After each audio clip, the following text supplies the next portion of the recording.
Hey guys, Princess India here.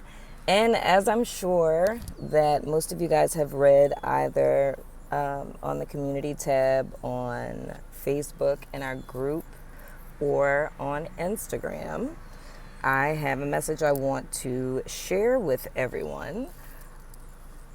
Sort of kind of related to the collective, but really about me.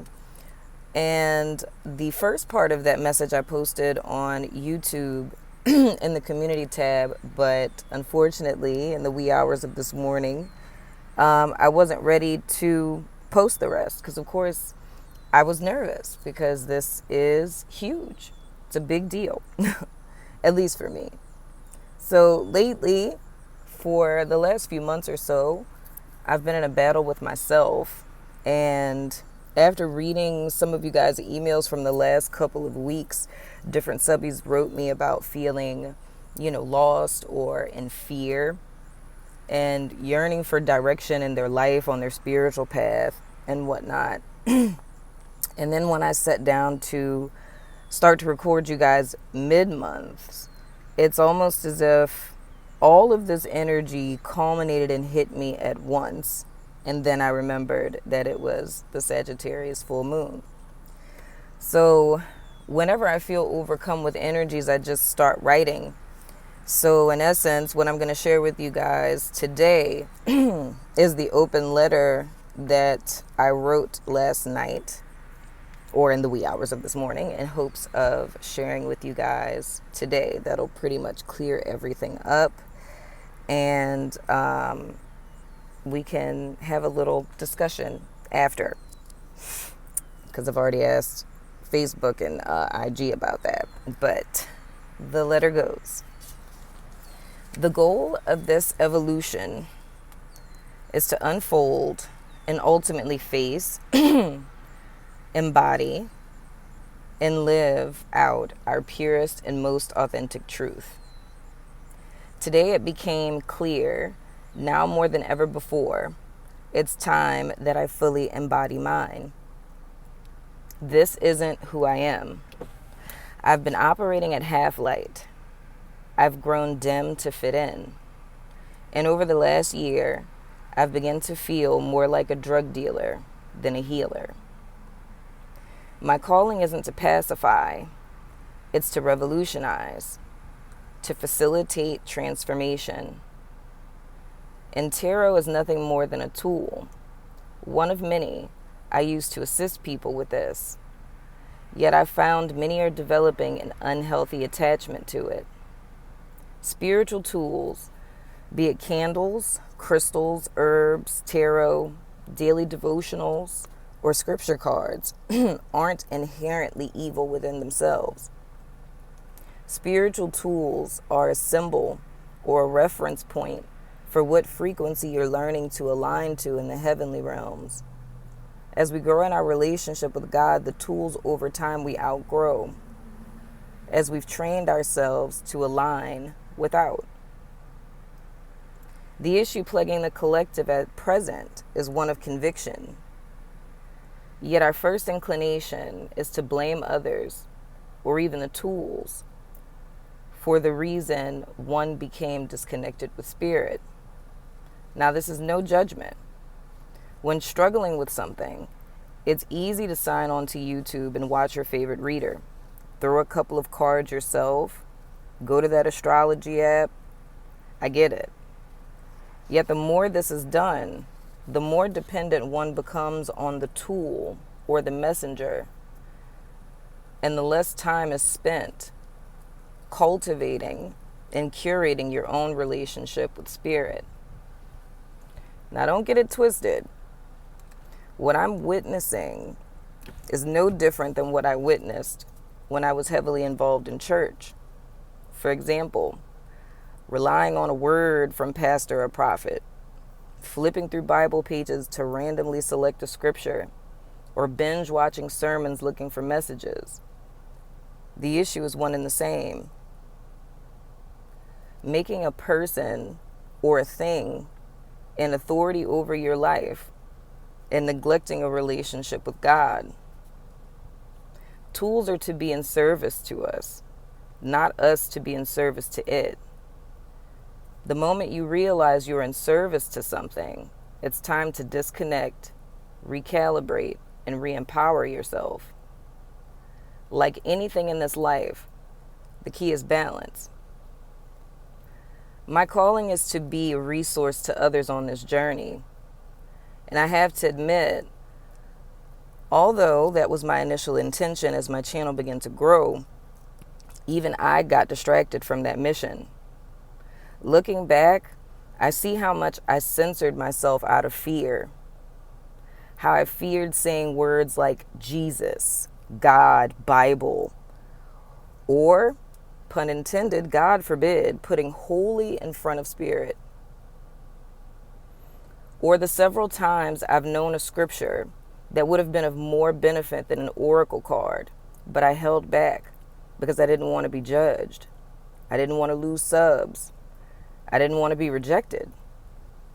But truth is, in doing that, I rejected myself. Or if I want to be super dramatic, it's selling my soul for acceptance. Because in reality, that's who I am. That's who I've been since I started this channel. That's who everyone in my life knows me to be. It's the reason my clients pick me. And to be honest, majority of the wisdom I've gained that's transformed my life and that I've shared right here on this platform is biblical. Yet, I'm not doing this message as a declaration for Christianity or against it. Although I do charge you to know the difference between a Christian and a follower of Christ. Nor am I here to renounce tarot. As anything you put your whole faith and trust in that guides your judgments inadvertently becomes your God anyway. What I do want to do is more of what I'm called to do. And that's teach you how to use those tools and how to practically heal, grow, and transform your life. I want to help others find their path and heal, just like I do in real life. It's the reason I aspired to be a minister. It's the reason I became a therapist.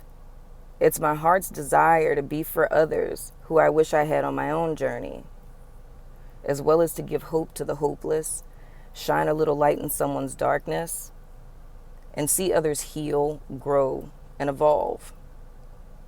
And to be honest, my content hasn't been truthfully reflecting that. And now I'm being led to change that. Now I'm fully aware many of you will leave, and that's okay. I've censored myself for a long time in fear of that, but the burden on my spirit is too great, and I just can't do it anymore. After this, I know the only people who will remain are those that Spirit led to me in the first place, and those desiring true change. Not to just be entertained, but those who desire growth and want to do the work to manifest the abundant life that they deserve. We live in a time now of groupthink, and under the oppression of social acceptance, political correctness, and sheep culture, all of which has erected itself as a new religion. And over the last year, I've legit witnessed how this has hierophants out here in the world prostrating like pages, erecting anything or anyone above one's autonomy, inner authority, your soul, and the divinity with which it's aligned is blasphemous, bad religion, unrequited love. Hashtag Frank Ocean. Yet, I challenge you to transmute this. Don't become a victim of it. The same spirit of oppression is why many of you have fled organized religion and threw poor baby Jesus out with the bathwater, forsaking your morals, your principles for living, only to find the same wolf in different sheep's clothing.